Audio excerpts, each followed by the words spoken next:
Anja, ich habe eine Frage an die. Und die Frage habe nicht nur ich, sondern auch die Wellensittiche. Und jetzt habe ich gedacht, ich als Sprachrohr der Wellensittiche trage die Frage mal an die heran. Und zwar, da uns alle brennendst interessieren, wie es der Shakira geht.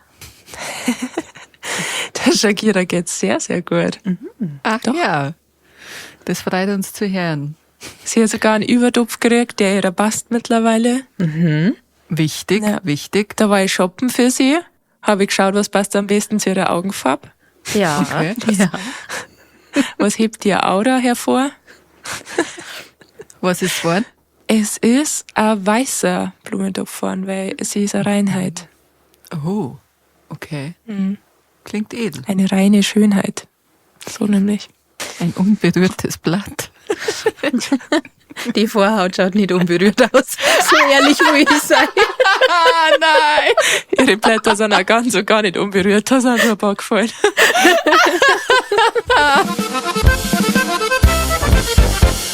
Wellensittich Stammtisch.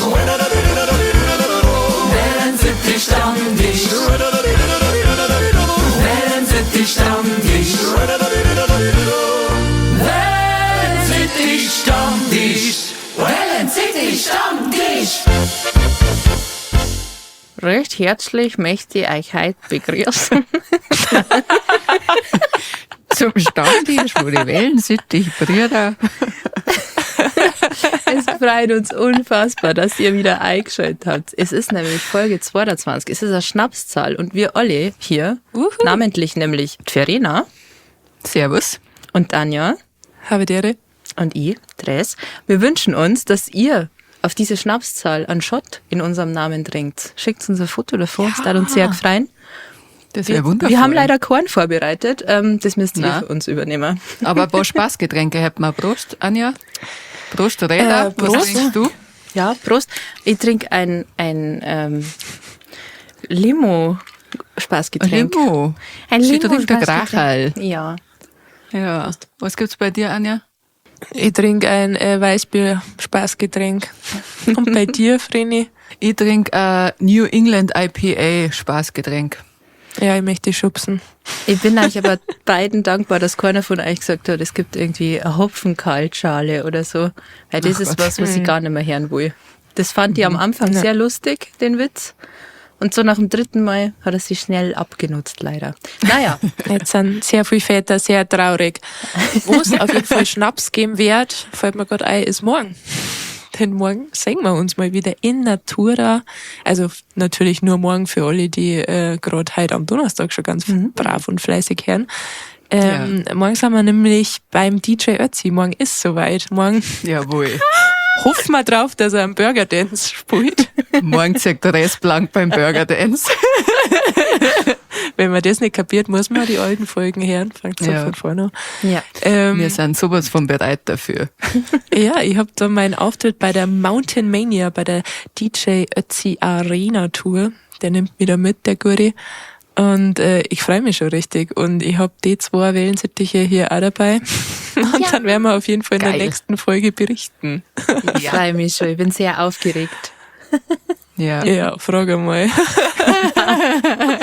Wir daten uns gern noch sehr herzlichst bedanken für die ganzen lieben Nachrichten und Kommentare, die ihr uns geschrieben habt auf unsere letzte Folge hier. Ihr seid die Besten, ihr seid die Allergutsten und vor allem pusht ihr unseren Content und damit auch diesen Wellensittich-Stammtisch und seine 3 Stammtischbrüder, Ja. seine 3 Hauptsittiche, damit wir nur ein bisschen unsere Kunde ins Land hinaustragen können. Wichtig. Unser Wissenschaftliche vor allem. Genau das wollte ich sagen. Danke, danke. Ja, Und wir kriegen ja von euch mittlerweile nicht nur Feedback, wie geil das wir sind, also das generell, das ist immer wichtig, das zu schicken, sondern auch Anregungen. Manche schlagen uns was vor für die 3 Besten, die 3 Schlimmsten, aber wir kriegen mittlerweile auch mal Fragen zugesendet, quasi wo um unsere Weisheit gebeten wird. ja. Und das hat es auf jeden Fall an der richtigen Adresse. Also so viel, Ja, so viel steht absolut. fest. Ja, wie ihr wisst. Und da wollen wir euch natürlich wissenschaftlich auch weiterhelfen, wie jetzt zum Beispiel wir nennen sie jetzt einfach Anita. Die hat nämlich Folgendes geschrieben. Liebe Wellensittiche, ich hab da mal eine Frage und mich darf interessieren, was ihr in so einer Situation machen darf. Ich frag ganz klar für eine Freundin. Also, wenn ihr schon den ganzen Tag merkt, oh, in meinem Bauch, da geht's rund. Und wenn euch dann mal was entwischt, also eine Losung ohne Los, wenn ihr so versteht's. Und ihr merkt, oh ja, gut, dass keiner da ist, weil der stinkt. So, und jetzt seid ihr abends unter Leid und ihr merkt schon wieder, oh, es geht los. Darf ihr das einfach verdrucken oder in Anführungszeichen laufen lassen? Aber wenn wir die 3 besten, schlimmsten Düfte schon gehabt haben, vielleicht gibt's ja nur eine Idee, wie ihr das machen könnt, beziehungsweise wie ihr das beantworten darf. Das waren jetzt sehr viele Umschreibungen. Es geht darum, dass, wenn man einen Schwarz lassen muss unter Menschen und der stinkt, macht's ihr das oder nicht? Und wie kann man es gut handeln, diese Situation? Also ob wir das machen oder nicht, finde ich, wird hier jetzt nicht beantwortet. Nein, es das geht machen hier wir nur um, wie man es vertuscht. Also es kämen Genau. die Leute drauf. Genau. Weil vielleicht machen wir das ja gar nicht. Dann ist das unser völlig natürliches Verhalten. Genau. Habt ihr Ideen? Und nur für alle Preise, ne? Schors ist das bayerische Dialektwort für Furz. Wieder was gelernt. Und ich finde es ein sehr lustiges Wort. Habe ich früher nicht sagen können. Na, Schmarrn, ich labert Schmarrn. Ich hab Schors schon sagen können. Schorsch Ich hab den hast du nicht sagen können. Schorsch nicht sagen können. Und der hat dann leider Schors geheißen. So eine Geschichte gibt's in meiner Familie auch. Der Onkel Schors, nämlich. Ernsthaft? Der Arme. Ja, Reis, was darfst denn du machen? Wenn ich in der Lage war, da ich versuche, das irgendeiner anderen Person unterzuschirmen. Also jetzt, wir gehen davon aus, wir sind in irgendeinem Raum, da sind viele Leute und es sind vielleicht so verschiedene Gruppen. Dann darf ich mich unauffällig einer Gruppe annähern. Ja. Die Losung ohne Los rauslassen und dann wieder gehen. Frech wieder gehen. Und dann aber auch beim Weggehen so sagen, und dann Ja, aber es ist auch gefährlich, weil eine alte Grundschulkinderweisheit sagt ja, wer zuerst gerochen, dem aus dem Hintern gekrochen. Stimmt. wer's Gackerl schmeckt, hat's gelegt.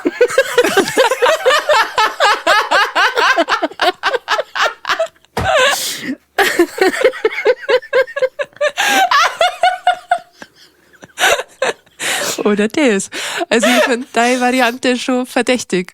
Ja. Ja, dazu muss man nur kurz erklären, Schmecker heißt auf Bayerisch nicht schmecken, sondern riechen. Also wer den Furz riecht, der ist für ihn verantwortlich. Ich kenne Ja. Gackerl nur im Gackisaki. Also Gackerl, Beutel Sackerl. zusammen. Ach so. Zusammenhang. Aber sind Gackerl nicht ein Eier? Oder Gackerl. irgendwas mit Hähnern? Nicht? Weiß ich jetzt nicht. Doch, man sagt doch, nach dem Furtgehen gibt's noch Gacki-Nudeln, oder? Das sind doch einfach Nudeln mit Ohren drüber geschlagen. Oder? Ja, oder in Niederbayern halt Kacke. Oder Furz. Nein, das wollte ich eigentlich Na gut. wissen. Weil ich kenne das eher halt als Begriff für Losung. Gacki. Ich will jetzt nicht der Experte für Niederbayerisch sein. Das ist halt Warum einfach ein Spruch, den wir in der Schule so gesagt haben. Wir waren Kinder, ich glaube, es ist nicht so deep. Ja, Dialekt ist ein bisschen variabel. Ist Ja, ein auf bisschen jeden Fall. verzwickt. Ja. Wir machen Aber- uns die Welt, wie es uns gefällt. Na und? Na, was möchte ich machen? Aber wenn du sagst, das ist so auffällig, meine Vorgehensweise? Was darfst du machen? Was war ein bisschen mehr nonchalant, wie die Kinder sagen? Ja, du hast mir das jetzt natürlich ein bisschen geklaut. Aber ich darf noch ein bisschen präziser vorgehen. Und zwar hat mir eine Situation in der Kindheit was gelehrt. Ich glaube, ich habe euch die Situation schon mal erzählt. Das habe ich sehr lange nicht aufgelöst. Ich glaube, erst vor kurzem habe ich es meinem Bruder mal gebeichtet, als wir in meiner Kindheit auf Schloss Neuschwanstein waren, haben wir da so eine Führung gemacht und sind dann so diesen Turm hochgegangen. Und das ist halt so eine sehr enge Wendeltreppe. Ich hoffe, ihr verwechselt es gerade nicht, dass es nicht ein anderes Schloss war, dann verzeiht es Jo, mir. das ist eine sehr enge Wendeltreppen, das stimmt. Was schon? Ja. Ich mag da mal wieder hin. Ich war da noch nie. Können wir da mal gemeinsam hin, bitte? Ja, voll Ja. gern. Gut. Ja, mach mal. Auf jeden Fall bin ich vor meinem Bruder gegangen und vor uns war aber noch ein älterer Herr. Und Oh nein. ich hab so einen gottlosen fahren lassen. Also, das hat so richtig nach Pauli Eier gestunken. Oh nein.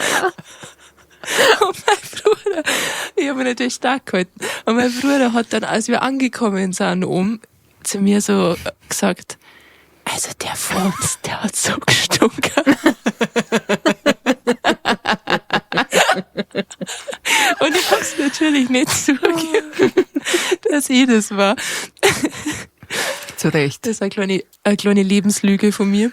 Und deswegen darf ich mich daran orientieren, an dieser Erfahrung. Also ich darf quasi zu der Person gehen, der mir so am meisten zutraut. Darf mich dort daneben stellen und aber auch nicht weggehen. Weil er war.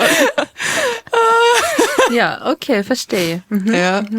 Das ist das Upgrade zu meiner Taktik. Ich finde gut, ja. Ja, und erst wenn es jemand anders bemerkt, weil ich befolge ja die Grundschulregel, erst wenn es jemand anders bemerkt, dann sage ich, ja, boah, brutal. Ja. Und dann sage ich, in dir der Fight doch was.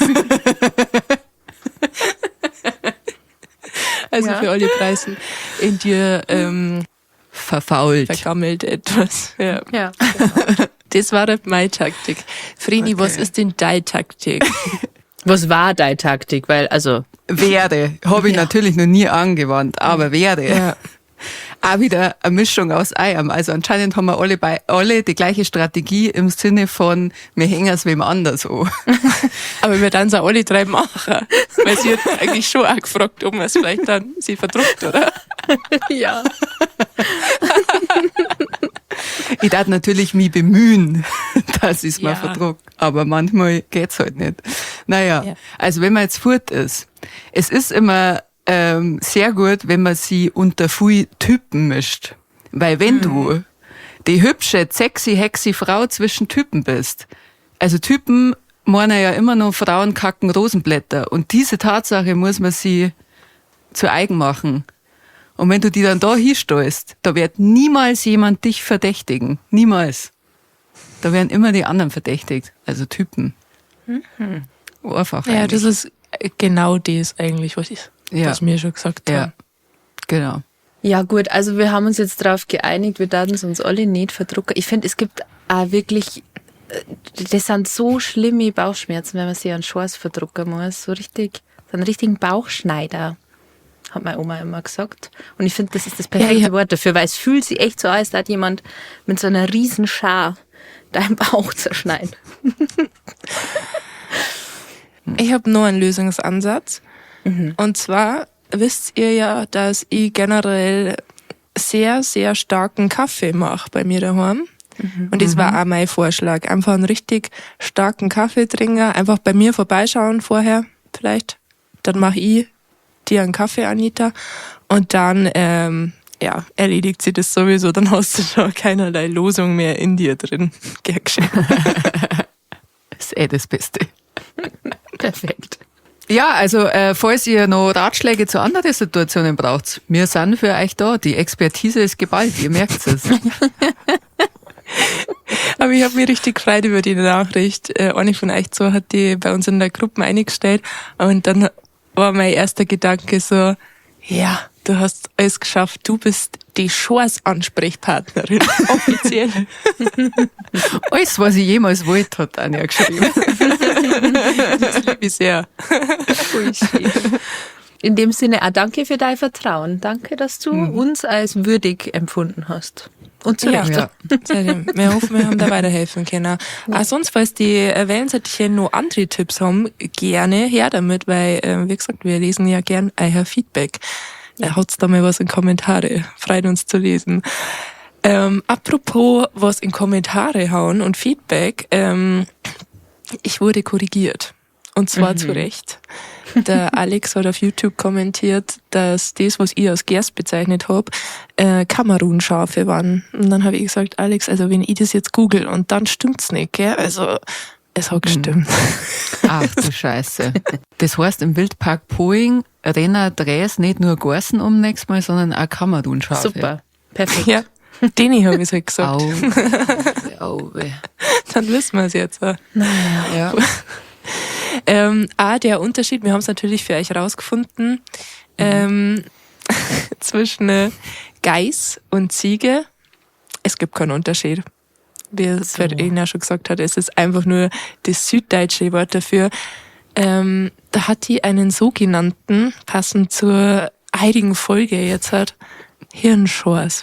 Ich liebe das Wort.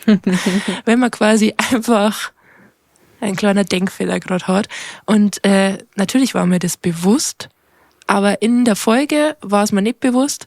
Und dann wollte ich aber auch nicht, dass rausgeschnitten wird, weil ich es irgendwie lustig gefunden habe, weil ich dann auch noch das erzählt habe, mit, dass ich nicht gewusst habe, dass Hirschen nicht mit Reh zusammenkommen.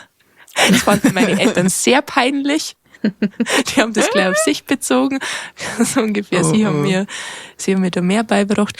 Ja, es sind so Sachen, da wo ich aber ehrlich gesagt nie drüber nachgedacht habe, so. Also so brutal. Wie ich es jetzt immer schon gesagt habe. Man weiß, dass Hirschkuh existiert, man weiß, dass ein Rehbock existiert, aber irgendwie habe ich nie mehr drüber nachgedacht. Und dann habe ich mir gedacht so, stimmt, ein Hirsch kommt gar nicht mit einem Reh zusammen. Wut. Wut. Verena, ich schub sie. Blöde Kuh. Jetzt losen ihr da durch. Ist das scheiße? Lass doch am Papa die frei. Habt ihr sowas auch schon mal gehabt, dass ihr Sachen über die Tierwelt quasi ein bisschen zu spät rausgefunden habt? Res, hast du da was? Es ist mir ein bisschen unangenehm, aber ja, ich hab was ich glaube ich erst so ich sag's jetzt einfach, ich geb's jetzt einfach zu, im frühen Erwachsenenalter rausgefunden habe. Ich bin sehr lang davon ausgegangen, dass Kühe einfach so Milch geben. Also ich habe sehr lang gedacht, das ist, eine Kuh tut das einfach. Eine Kuh gibt halt einfach Milch. Ich habe super lang nicht gewusst, dass das halt einfach die mütterliche Aufgabe ist, dass sie einfach Milch gibt, um ihre Kälber halt zu versorgen und nicht einfach so, weil es Milch gibt. Und das war mir sehr, sehr unangenehm, als ich festgestellt habe, ach so. Ach so. Ach so. Das macht die nicht von Haus aus, weil der Kuh das halt tut. Hoppala. Ja, das war ein bisschen peinlich. Aber es hat lang gedauert. Und ich habe auch schon mit mehreren Leuten geredet, die gesagt haben, das habe ich auch nicht gewusst. Ich habe auch gedacht, Kühe geben einfach so Milch. Ja. Ich glaube auch, dass das viele Dinge. Ja. Das glaube ich auch, ja, das stimmt. Ich hatte jetzt schon Angst, dass du jetzt halt so richtig klischee-mäßig, weil du ja der Hobbypreis von uns bist, oder Hobby Bayer, wir sind uns ja noch nicht einig, dass du jetzt sagst, ich dachte früher, Kühe wären lila. Also immer dieser Klischeewitz, der schon wirklich. Stadtkinder denken, Kühe sind wirklich lila. Na, also ich bin ja auch in einem Dorf groß geworden. Ich habe Kühe aus nächster Nähe gesehen. Also hinten raus, der Nachbar hat einen Kuhstall gehabt. Also ich habe gewusst, Kühe sind nicht lila. Mein Nachbar ist eine Kuh. Mein Nachbar hinten raus, der gibt Milch, da darfst du schauen. Oh Gott. Ja. Ja, genau. Das war mein Hirnschors-Moment, was Tiere angeht. Hast du da auch einen auf Lager, Vreni? Ja, Vreni hat auf jeden Fall gewusst, was Kühe Ich habe machen. gewusst, dass Kühe nicht einfach so Milch geben. Ich kann mich jetzt tatsächlich auch nicht daran erinnern, dass ich sowas mit Tiere schon mal gehabt hätte. Aber um bei der Kurthematik zu bleiben, erinnert ich mich an einen Wandertag in der Schule, wo eine Klassenkameradin zu mir gesagt hat, wir waren da halt auf irgendeiner Alm und haben da Brotzeit gemacht und da waren halt Kühe daneben in der Wiesen gestanden. Und die hat gesagt, ich soll nicht so nah hingehen, nicht, dass der Stier wütend wird. Und ich hab gesagt, wieso Stier? Und sie hat gemeint, wegen die Händel. Und ich hab gesagt, aber das ist eine Kuh. Dann hat sie gesagt, woher willst du das wissen? Und das Tier hat aber halt ein Alter gehabt. Also, das war meine Kuh-Anekdote. Ja. Ja. Und eine andere Freundin habe ich auch mal aufklären müssen, dass ein männliches Schwein keine Sau ist, sondern ein Eber. Hat die auch nicht gewusst. Ja. Naja, mei. Du warst also schon immer im Bildungswesen tätig. Du hast hier schon immer Bildungsaufträge links, rechts erfüllt. Weil es sind halt alles so Bauernhoftiere, gell? Wenn man da groß wird, dann Ja. weiß man das halt auch, oder? Ja. Aber hast du dann selber noch nie so einen Moment gehabt, wo du gedacht hast, ach so, bei Tieren? Bei Tieren kannte ich mich jetzt nicht erinnern, ne? Ehrlich gesagt nicht. Dann hast du also gewusst, dass Raben sprechen können. Das habe ich nicht gewusst. Das habe ich nämlich erst rausgefunden vor ein paar Monaten. Okay. Ja, so eine Wow. Frau, der Reis und ich auf TikTok folgen. Die hat, Oh, ihr seid solche Freaks mit euren Raben. ja, sind richtige Freaks. Ja. Die zwei fuhren ja leidenschaftlich gern Raben an und wollen darfst gern nicht Raben sagen. als Freunde haben. Na und, dann bin ich halt eine Disney-Prinzessin. Seid ihr noch neidisch? Bin ich halt echt, weil ich bin ja eine negative Disney-Prinzessin. Die Scheiße. Das haben wir noch gar nicht Prinzessin erzählt. Ja, stimmt. Aber das passt voll gut in die Folge halt. bist du. Stimmt. Verena ist eine Disney-Prinzessin, nur ein bisschen anders. Sie kriegt jeden Tag Besuch von Tieren. Die mir entweder auf meine Türmatten vor der Haustür kacken oder in meine Schuhe, die ich vor der Haustür stehen habe. Es sind ja immer andere Tiere, müsst ihr wissen. Es ist Ja. nicht nur Sorten. Na, sehr viel verschiedene. Es ist so schön. Aber toi, toi, toi, es ist schon lange nicht mehr passiert. Oh. Wahrscheinlich morgen früh. Was mich auch noch zum Thema Hirnschwarz interessieren darf, gibt's Wörter, die ihr sehr lang falsch gesagt oder falsch benutzt habt? Reis, hast du da was? Boah, als erstes fällt mir was ein, was ich nicht über einen langen Zeitraum falsch benutzt habe, aber wo's mich so richtig beidelt hat vor Scham, als ich darauf hingewiesen worden bin, dass das falsch ist. Ihr müsst noch mal kurz mit mir eine kleine Reise in die Vergangenheit machen. Es ist Musikunterricht, 7. Klasse. Unsere Musiklehrerin, keine Grüße gehen raus, hat gesagt, wir dürfen uns Lieder aussuchen, die sie vorspielt. Und sie hat dann halt immer irgendwas auf dem Klavier gespielt und wir haben dazu gesungen. Haben wir geliebt natürlich. Was wollt ihr hören? Ein Liedl von die Scorpions. Hier, zum Mauerfall. Ihr wisst es vielleicht. Mit dem Pfeifen, ja?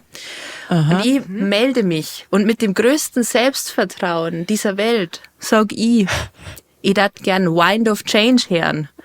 Und die ganze Klasse war Start für so eine Millisekunden und dann haben alle gelacht. Und ich war so, aber wieso? Wir singen doch das dauernd. Und dann hat meine Musiklehrerin halt auch so grinst und hat gesagt, ach so, Wind of Change. Und es war so schlimm für mich. Moi. Wir haben noch nicht lang Englisch gehabt und ich war mir halt sicher, ja gut, es wird nicht ausgesprochen werden wie das deutsche Wind, sondern es muss dann halt Wind heißen, das ist doch eh klar. Naja, habe ich sauber deutscht und das war so peinlich. Also in dem Alter ist ja sowieso alles, was man falsch sagt vor der Klasse, ist quasi der Todesstoß. Aber das war echt, das war stimmt. richtig, richtig schlimm für mich. Oh je.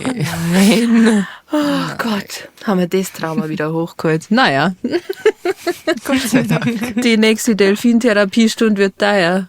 Ja. Ich denke da oft bei dem Wort Eiche drauf, weil ich mal was vorlesen hab müssen. Ja. Und das war halt irgendein, ich müsste das jetzt erfinden, ich weiß nicht, sag's mal ein Wort, das wo mit L aufhört, Löffel. Das war der Ja. Löffeleiche.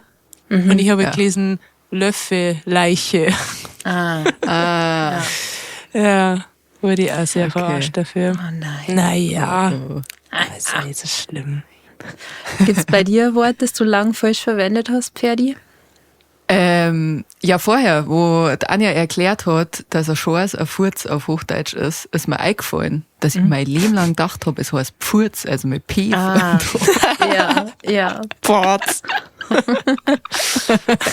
Aber das, Also wirklich sehr lang. Ich glaube, dass ich das Wort sogar das Richtige erst kenne, seit ich die Anja kenne. Echt? Also wie das die ganze Zeit sagen. Ja, sicher. Was? Doch, wirklich, weil weißt du noch, als wir damals, als wir uns frisch kennengelernt hatten, war ich das erste Mal bei dir in Passau in deiner Wohnung. Und dann haben wir Ja. irgendwie YouTube-Videos geschaut und du hast doch da so ein Furzvideo gehabt, wo wir immer abgebrochen sind, wenn wir uns das nicht sagen haben. Weißt du das nicht mehr? Ja, es waren ungefähr 5 Minuten lang durchgehend Furze. So habe ich die Anja kennengelernt. Naja, so ist bloß. Also ja, ich kenne das Wort von dir. Echt, oder? Ja, Ja, ja, gut. voll. aber ich glaube, das ist Ja, ziemlich schön. weit verbreitet bei Worte mit F generell, weil ich kenne ganz viele Leute, die Ja. anstatt flechten, also Haare flechten sagen Stimmt. mit P vorn und die auch zu Nägel feilen, Pfeilen sagen. Pfeilen, echt? Ja. Ich bin mir nicht sicher, ob ich gewusst hab, dass man neben Flechten so.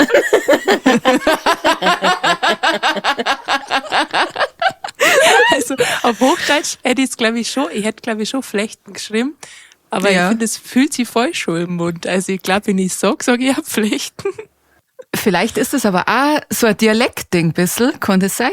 Also ich glaube, es Weil- kommt von, ich habe mir die Haare geflochten, darfst du ja auf Bayerisch sagen, ich habe mein Tor Flecht. Also da ist dann schon ein P dabei. Geflochten, Ich würd sagen, oder? geflochten. Echt? Bei uns als Ja. Pflicht. Ich Ja. weiß nicht. Aber mir fällt jetzt zum Beispiel nur ein, es heißt ja auch Flennen, oder? Und man sagt ja auf Bordisch auch Pflenner. Also Nein, mit sagt P. man nicht. Das sagst du. Nicht? Das sag Das sag ich. Das sagst du, Echt? ja. Ernsthaft? Ja. Sagt ihr nicht Pflenner? Echt? Was sagt ihr? Flenner? Ja, Ohne P. geflennt mit G Aschmann. vorn. Geflennt. Aschmann. Ja. Ah, okay. Ja, ich sag Pflent. Mit P. Ich nutze das nicht, deswegen weiß ich es ehrlich gesagt gerade nicht. Echt, oder? Ja, spannend. Liebe Wellensittiche, was sagt's denn ihr zu Ja. Flechten, Pflenner und Pfurzen? Und Würde mich Pfeilen. interessieren. Ja, oder seid Pfeilen. ihr so Menschen, die statt Pferd sagen? Noch schlimmer. Es ist ja ein Linguistik-Podcast, das dürft ihr auch nicht vergessen. Von dem Ja. her interessiert uns natürlich brennend, wie ihr diese Das Wörter stimmt. ausspricht. Schreibt es uns Das bitte stimmt. gern. Ja, voll. Oder macht unsere Sprachnachricht. Nehmen noch wir an. besser. Dann spulen wir es vielleicht Ja. sogar ein. Und außerdem hab ich noch sehr lang gemeint, dass die beiden Wörter Fauxpas und Fauxpass beide existieren und zwei verschiedene Sachen sind. Dabei schreibt man Fauxpas einfach wie Fauxpass. Und das habe ich tatsächlich sehr lange nicht gewusst. Also ich weiß noch, dass ich circa 25 bis 26 Jahre alt war, bis mir das bewusst worden ist, als ich bei meinem damaligen Job im Büro gesagt habe, das war ein Fauxpass und meine zwei Kolleginnen, die mit mir im Büro gesessen sind, sehr gelacht haben und ich nicht ganz checkt habe, wieso, aber dann so da hab, als hätte ich das mit Absicht so lustig gesagt. Ja. Oh. Geil. Ja, Mai ist halt ein Schön. Fremdwort. Kommt kein Französisch. Woher Sascha. auch? So. Anja, hast du irgendwelche Wörter, die du lange nicht kapiert hast oder falsch verwendet hast? Also ich kann mich auf jeden Fall an meine Kindheit erinnern, dass ich relativ lang Kopferraum statt Kofferraum gesagt habe. Also ich glaube, ich bin auch die einzige Person, die das gesagt hat, aber falls nur jemand anders, lasst es sonst gerne wissen. Aber es ist anscheinend ein Ding mit dem PF. Ja. Ja, ich hab das ja wahrscheinlich nirgendwo gehört, aber in meine Ohren hat es wahrscheinlich einfach so angehört. Ja. Es befriedigt mich einfach viel mehr, Kopferraum zu sagen als Kofferraum. Und ich kann euch nicht sagen, warum. Da haben mich meine Eltern sehr lange davon überzeugen müssen, dass das falsch ist. Und auch von deswegen und trotzdem, das habe ich einer auch nicht geglaubt, dass man trotzdem nicht statt deswegen verwenden kann. Das hat mir meine Mama so oft erklärt, ich kann mich da echt daran erinnern, dass ich den Unterschied nicht kapiert habe. Genauso wie ich, glaube ich, erst sehr, sehr spät gecheckt habe. Ich glaube, das habe ich erst in meiner Jugend kapiert, dass es nicht fröhlich heißt, sondern fröhlich. Ich bin fröhlich. Ach so. Mhm. Aber ich bin ja fröhlich im Frühling. Deswegen war für mich fröhlich eher. Okay, ja, nein, es ergibt da mehr Sinn. Ich finde, da sollte man einen Antrag stellen, dass das geändert wird. Die Connection ist da auf jeden Fall. Ja, Ja. Und alle, die jetzt sagen, es kommt von froh, ihr liegt's. Ihr falsch, okay? leider. Habt ihr sonst noch irgendwelche Wörter?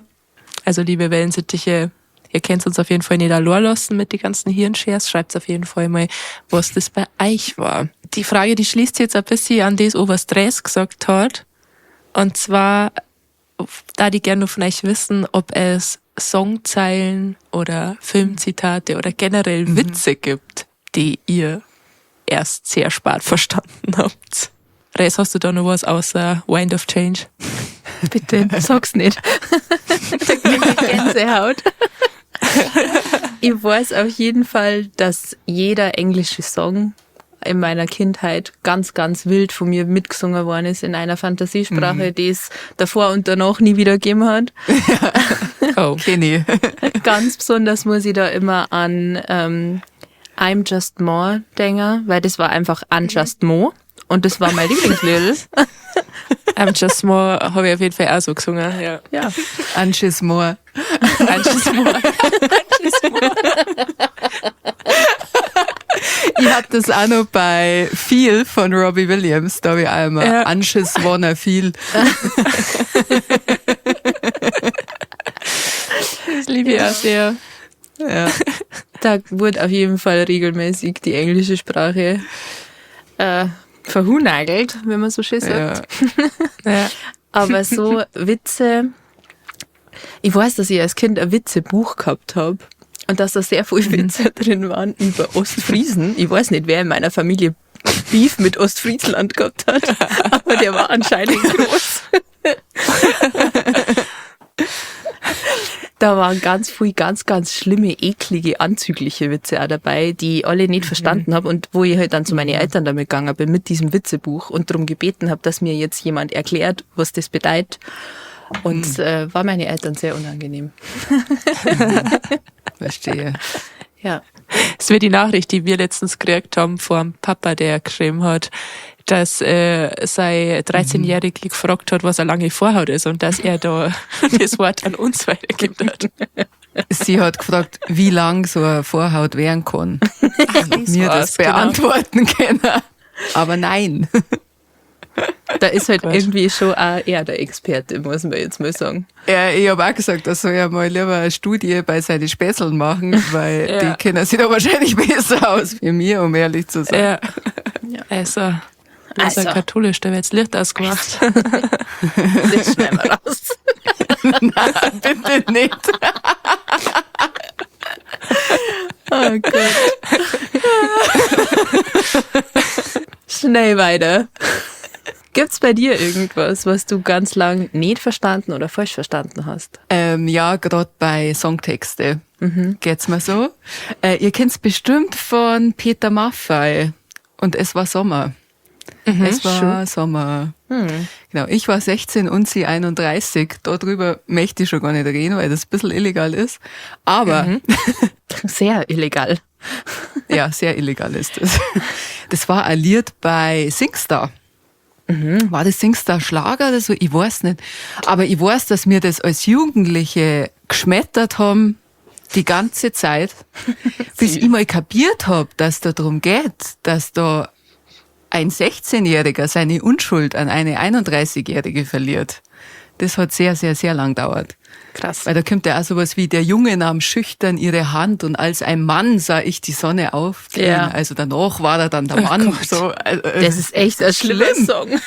Es ist unfassbar schlimm, aber wisst ihr was? Ich hab da noch weiter drüber nachgedacht und es gibt noch mal so einen Song.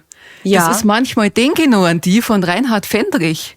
Und da möchte ich mal wissen, was ist mit euch? Weil der genauso davon singt, dass er ein Bur war. Und also er war noch kein Mo und du wolltest gerne eine Frau sein und ich war noch kein Mann. Und da gibt's dann auch eine Zeile, wo er singt, du hast mich einfach genommen, wie es eine Mutter nur kann. Und in diesem Zusammenhang, das ist so, ich hab mich gefurchten wie ein Kind. Ja. Dann war man so, als kommt der Himmel über mich. Und dann war da ein Mann, als der Himmel über ihm kam. Das ist, also ich hab sehr lang gebraucht, bis ich kapiert hab, dass da nicht einfach um eine verflossene Liebe geht, an die man halt ab und zu noch denkt. Weil so hab ich das immer gefühlt, bis mir dieser Muttersatz so in die Ohrwaschel hängen geblieben ist, dass ich mir gedacht hab, was zur Hölle? Ich darf der Liste noch einen dritten Song hinzufügen gern, und zwar von Buddy Ogün, Ja. Margarete. Ja, das war ja die ganze Zeit im Kopf. Echt, oder? Aber wie geht das? Das kenn ich Ja nicht, gut, aber glaub ich. das ist wenigstens Satire. Eben, das Ja, macht sie okay, darüber okay. lustig, dass halt Typen solche Ekellieder schreiben. Also der Buddy Ogün ist so ein Comedian, der halt auch Musik macht, und mit dieser Brille ist das Lied zum Verstecken, das ist jetzt super lustig, weil, also, Okay. Ja. ja, müssen wir jetzt nicht zitieren, aber ja, das wollte ich erwähnen, weil von dem habe ich regelmäßig einen Ohrwurm. Ja, okay. Ich find's nur gut, weil es ist ja, ich war 16 und sie 31. Jetzt sind ja mir die sie so ungefähr vom Alter her. Ja. Wenn ich an einen 16-Jährigen denke, dann denke ich an ein Kind. Was ist das? Das ist ganz, ganz seltsam. Ist das eine Männerfantasie oder passiert sowas? Ich weiß es Ich nicht. weiß nicht. Ich glaube, es ist schon ein bisschen eine Männerfantasie, und es ist aber eklig. Also, es ist in der Kombi eklig, und wenn wer sagt, es ist nicht eklig, da soll ich gerne mal die Rollen vertauschen, vielleicht kommt es einem dann eklig vor. Es ist einfach nicht in Ordnung. Es ist komisch. Okay, lassen wir es dabei. Anja, hast du irgendwelche Songs oder Witze nicht verstanden? Also ich habe tatsächlich erst vor ein paar Jahren, als ich mal drüber nachgedacht habe, das Lied 10 nackte Friseusen kapiert. Weil das war auf so einer Malle-Songs-Scheibe, die ich halt als Kind gehabt habe. Und das ist ja oft so, dass man dann sagt, nicht vor die Kinder so Lieder singen. Kinder checken so Lieder nicht. Ich habe ja immer 20 Zentimeter mitgebrüllt mit meiner besten Freundin. Wir haben nicht kapiert, um was das da geht. Wir haben gedacht, es geht um einen Meterstab. So.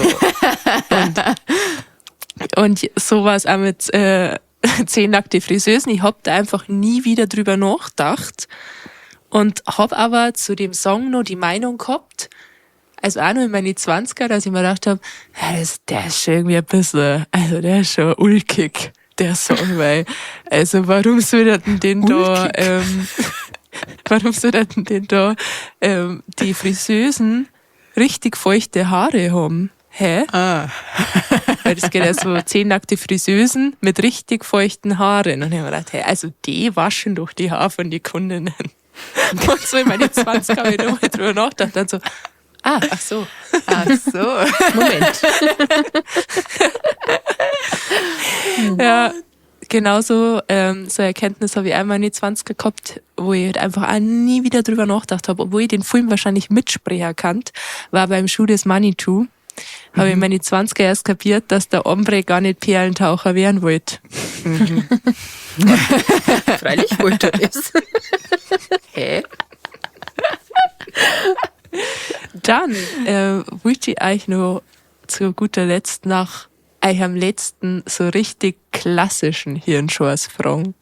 Also quasi da, wo man was Dummes, Seltsames gemacht hat, weil das Hirn gerade einfach nicht so auf der Höhe war.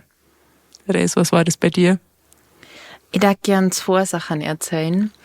Die eine Sache ist schon ein bisschen länger her. Das war, als ich das erste Mal in Minga gewohnt habe. Da bin ich wie das größte Landei damals Ist das wichtig für die Geschichte? Nein. Da habe ich mich abends mit jemandem getroffen zum Furki. Und auf dem Weg dahin bin ich halt ich bin zu Fuß gegangen, bin über den Bürgersteig gegangen. Und in Minga ist so, dass es immer einen Fußweg gibt und einen Radlweg. Und mir war das noch nicht bewusst, dass man da aufpassen muss, dass man nicht auf diesen Radlweg geht. Und ich bin halt einfach quer drüber und habe nicht nach links und rechts geschaut, weil ich dachte, ich sehe jetzt gerade keinen, also kann ich einfach gehen. Und dann hat mir eine Radlfahrerin fast zusammengefahren und die hat mich so zur Sau gemacht. Die hat mich so angeschrien, dass ich doch wohl ein bisschen besser aufpassen soll. Es kann ja nicht sein, aber was du schau. Und ich war so, hä? Ist es doch ein Fußgängerweg? Was machst du mit deinem scheiß Fahrrad? Also es war wirklich, ja, kleiner Hirnscheiß-Moment und ein kleiner Schreckmoment auf jeden Fall. Das verstehe ich. Aber dass du aus der niederbayerischen Provinz kommst, das hat sie wieder nicht berücksichtigt. Nein. Hätte mir auch einmal fragen können vorher, aber gut. Bei uns gibt's keine Radlweg, beruhig dich. Ja. Fahr halt auf der Straße, wenn es da so wichtig ist. Naja. Ja.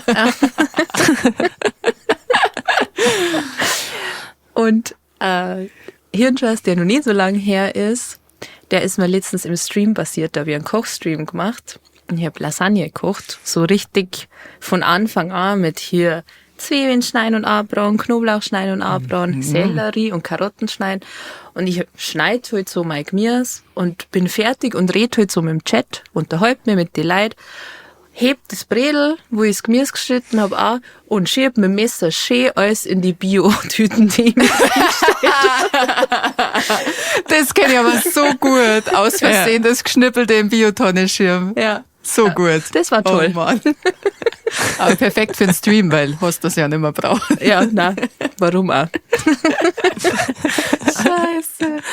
Ja, ist ein Klassiker, dass Ja, man was wegschmeißt, was man eigentlich in der Hand halten wollte und dann hat man das Papier nur in der Hand. Ach so. Ja. Was war dein letzter Hirnscheiß, Verena? Oh, das war ein Riesenhirnscheiß, den habt ihr auch mitgekriegt. Oh, Und zwar, die Wellensittiche haben wir zumindest gehört, aber wahrscheinlich nicht mitgekriegt. In einer der letzten Folgen hab ich gesagt, wenn Anja in einen Raum geht, dann hat sie ja ihren Anja-Charme dabei. Und dann hat Anja einen Witz gemacht und hat gesagt, ich habe übrigens eine neue Frisur bei meinem Charme. Und hat halt einen Charme gemeint und nicht ihre Charme. Und ich hab's nicht kapiert. Ich hab die Folge circa 17 Mal angehört, sagen wir uns ehrlich. Ich hab's die ganze Zeit nicht kapiert. Dann schneide ich einen Clip aus dieser Szene. Und dann war das auch noch gerade ein Tag, wo die Anja unterwegs war und diesen Clip nicht anschauen konnte. Also habe ich ihn einfach gepostet auf Nacht. Und irgendwann schreibt sie dann, boah, voll fies, dass du vorhin das weggeschnitten hast, wo du gesagt hast, dass ich einen Charme hab, weil darauf bezieht sie ja der Witz. Und da habe ich gesagt, hä? Was für Charme, hä? Und dann habe ich es zum 18. Mal angehört und dann habe ich erst kapiert, was der Witz war an dieser Szene. Da möchte ich mich nochmal ganz aufrichtig dafür entschuldigen, dass dann jetzt wie ein alter, ekliger Typ im Internet dasteht, weil ich diesen Clip falsch geschnitten habe. das liegt nicht an dir, Verena. Nein, da habe ich schon selber dafür, viel dafür tun. Ja. Aber dass ich mir auch noch denke, die Szene ist witzig und gar nicht kapiere, warum die witzig Ja, ist. das finde ich so schön. Das ist so wirklich so kindermäßig. Du lachst Ja. über Witz, obwohl du es nicht verstehst. Sie ist einfach eine Frohnatur. Ja, schau's da an. Schön. Was war dein letzter Hirnschuss, Anja, oder einer deiner größten Hirnschuss? Mein letzter Hirnschuss, das war eigentlich was ich eigentlich normalerweise sofort per Sprachnachricht erzählt hätte, aber habe ich mir natürlich aufgehalten. Oh. Es ist nicht so brutal, aber es ist wirklich der letzte gewesen. Ich bin vor ein paar Tagen aus meiner Wohnung raus, habe so die Haustür zugezogen und hatte schon meinen Autoschlüssel in der Hand und habe dann auf Zuspann gedrückt. Ja. Das ist schön. Da immer dachte noch, ja, genau. Alles klar. Der gefällt mir gut. Gehen wir wieder ins Bett. Und mein Lieblingshirnschuss, den ich jemals gehabt habe, den habe ich, glaube ich, schon mal erzählt. Der war, als ich ein Kind war oder Jugend, keine Ahnung, auf jeden Fall da, wo ich schon viel telefoniert habe. Und ja, liebe Kinder, früher hat man sie angerufen. Da hat man noch nicht auf WhatsApp oder so schreiben können.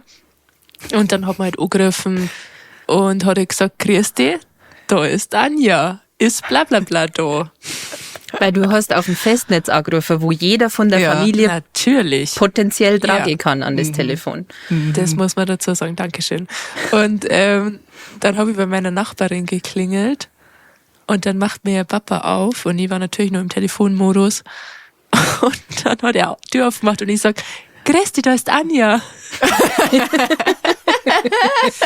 Und da wollte ich meinen kleinen Körper nehmen und wollte ein Ei schaufeln. Ja, Das ist auch nur schädig schön. das ist wirklich sehr lieb. Kenne ich aber tatsächlich auch vom Telefon, dass ich ab und zu aus Versehen Wiederschauen sage oder Wiedersehen am Telefon. Das passt ja Ja. auch überhaupt nicht. Vor allem, wenn man mit irgendwelchen wichtigen Leuten telefoniert, das ist dann auch immer so, oh Gott. Ah ja. Mein Papa bringt konsequent den Witz, dass wenn wir uns verabschieden und in Persona sagen, dass er dann auf Wiederhören sagt. Ja, das ist schon so in mir drin. Ich sag das auch immer, wenn ich den verabschiede. Auf Wiederhören. Kenne ich. Schön. Das liebe ich sehr. Übrigens, wir freuen uns auch immer über Feedback von euch, liebe Wellensittiche, wenn sie irgendwas in euren Sprachgebrauch durch unseren Podcast eingebürgert hat. Das lieben wir sehr. Das schmeichelt uns irgendwie. Es hat jemand letztes Mal kommentiert, dass innen drin bei ihm jetzt im Sprachgebrauch drin ist. Ja. Innen drin. In seinem Sprachgebrauch innen drin. Oder auch die Irina, die uns geschrieben hat, dass sie der Liebesbrief, den meine Mama mal gekriegt hat, in ihren Sprachgebrauch eingebürgert hat, beziehungsweise der Brief, wo mit ihr Schluss gemacht worden mit ich mag nicht mehr, ich habe genug von dir und den anderen. Und das hat uns auch sehr, sehr gefreut. Der Typ, wenn das wissen darf. Ja. Aber das war's ja nicht. Und, Irina, sagst du, was ist? Wir kommen jetzt zur Kategorie. Wellensittich der Woche. Piep, piep, piep.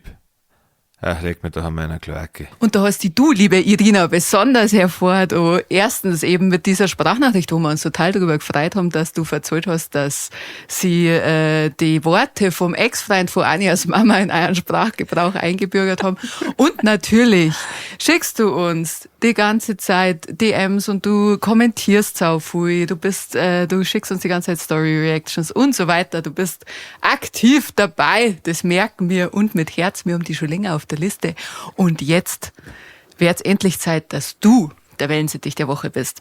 Vielen, vielen Dank für deinen Support. Liebe Wellensittiche, wenn ihr auch Wellensittiche der Woche werden wollt, eigentlich gehen wir euch jetzt mal mit, was man so dafür machen kann. Sag's bloß. Also immer so ein bisschen aufmerksam mithören. Es hilft, wenn man kommentiert auf allen Plattformen, wenn man DMs schickt, wenn man Sachen liked, wenn man einfach ein bisschen präsent ist in unserem Leben innen drin und wir merken, ja, der rührt sich voll ganz schön oft. Die ist jeden Tag dabei. Die wär's es mal. So nämlich. Ihr macht es alle ganz wunderbar. Wisst ihr, was ich mir nur wünschen dazu? Mal einen kreativen Wellensittich der Woche. Ich darf gerne einfach mal ein Pudel gemein kriegen. Das darf ich mir Pudel persönlich wünschen. Oh. Dann, wir merken eben vor, wenn er jetzt auch noch viel kommentiert, dann überlegen wir es uns, okay? Wir haben nämlich hier unbezahlte Werbung an der Stelle vom Bayerischen Rebell. 3-mal Wellensittich-Stammtisch Broschen gekriegt. Ich hoffe, Broschen? man nennt das Pins, Broschen. Hutnadeln? Ja, aber wir sind ja hier Damen. Da ist es eine Brosche. So, dann ist das eine Natürlich. Brosche. An meinem Mantel ohne. Oh. Oder an meinem Gräsammerten. Okay. Ja, Ärmschau. Oh ja, merci dafür. Merci dir. Dankeschön, Markus. Sehr lieb. Vielen Dank. Ja, so einmal mit gutem Beispiel vorangehen. Aber in die Kommentare haben wir die jetzt noch nicht so oft gesehen. Naja. Noch gar nicht, wenn ich mich recht entsinne. Aber sowas finde ich ist ein sehr gutes Beispiel. Auch gern Ja. kreative Sehr Arten kreativ. und Weisen. Nicht nur Kommentare, Genau. ihr könnt uns Danke. in ganz vielen Wegen schmeicheln. Das haben wir ja nicht so. Das haben wir offen. Auf jeden Fall. Merci. Auf jeden Fall. Also Dankeschön. Irina, wir schreiben dir im Laufe des Tages und dann gibst du uns deine Adresse durch und dann kriegst du als Wellensittich-Briefall von der Wellensittich-Brieftaube zugestellt. Der Merci. Brieftaube ist stark. Freut mich. Danke dir. Ein Briefwellensittich, ja. Ja. Dann kommen wir jetzt mal wieder zu eurer beliebten Kategorie Liebesbriefe. Liebesbriefe. Leidenschaft, Sex, Gefühle, Holde Maid, schicken Sie mir ein Foto von Ihren Füßen. LG Herbert. Liebesbriefe. Und da haben Vreni und ich ein bisschen was vorbereitet. Ja. Ich habe auch Dinge vorbereitet. Warum nur ihr beide? Verena, magst du anfangen? Ich mag sehr gern anfangen. Und zwar hat der Jürgen geschrieben, Res ist gleich Traumfrau. Hör mal, Jürgen. Der Käfi hat geschrieben, ihr drei seid einfach der Hammer. Res sollte man noch klonen.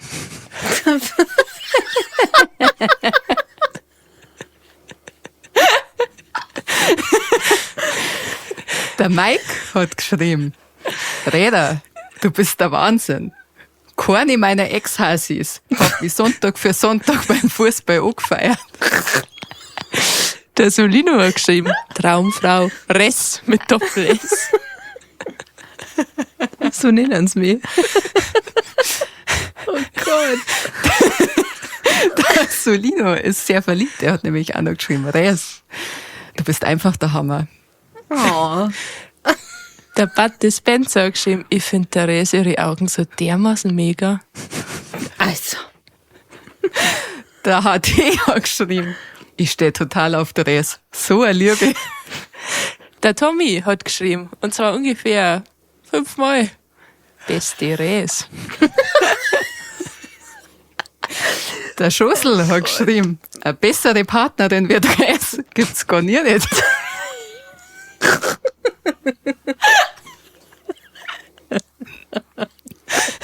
Der Suhugo hat geschrieben, ich mag die blauen Augen. Die grausam. Aber jetzt kommt das Beste. Ich hab bei meinem Account auf Insta ein Foto gepostet, auf dem Tanja und Res drauf waren. Und der Res hat einen Mittelfinger gezeigt. Ja. Und dann hat der Michael auf meine Story an meinem Account geantwortet. Teres, ich bin verknallt in die. Zurück, Püppi, Mittelfinger.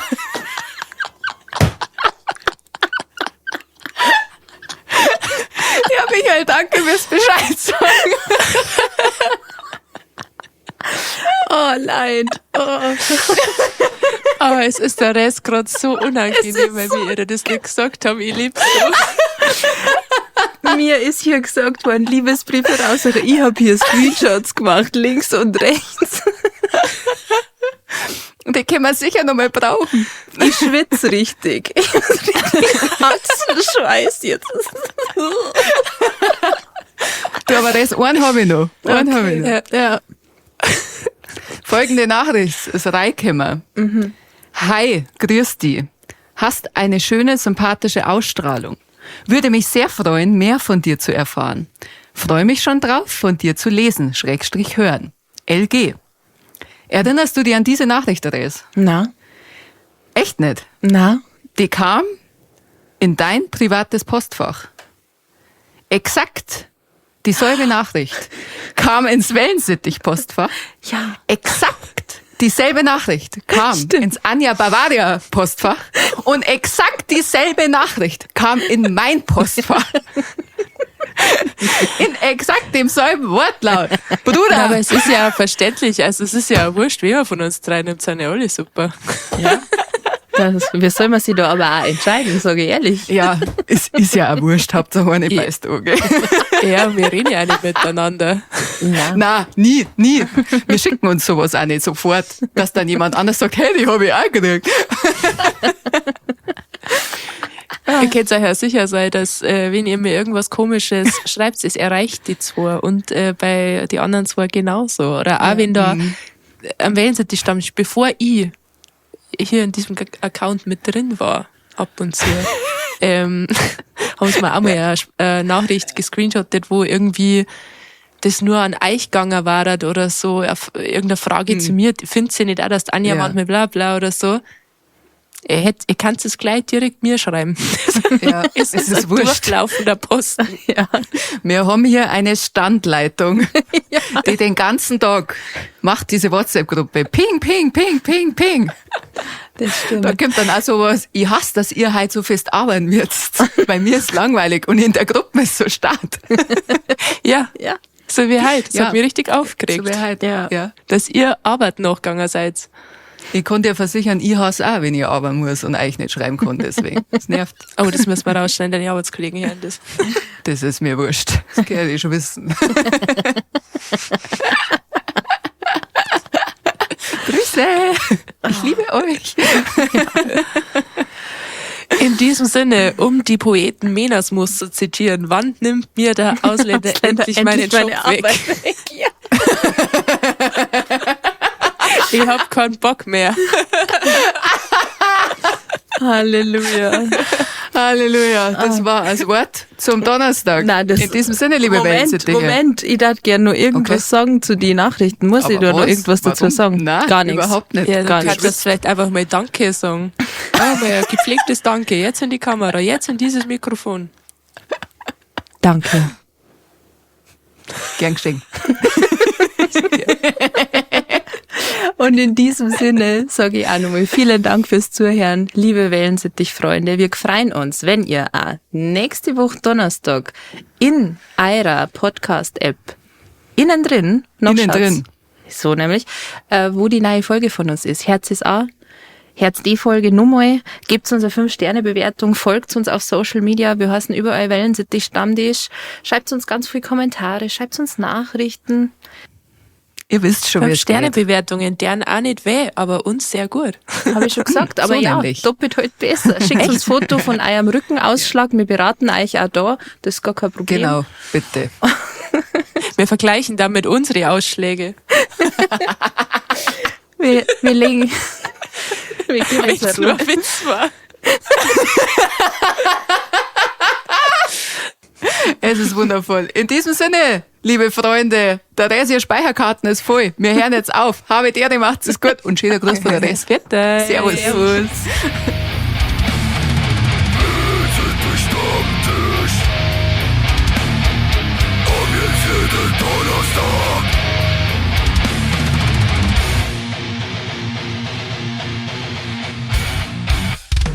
Also na, sowas hörst du nicht. Voll Teufel, schalt aus das Klump jetzt.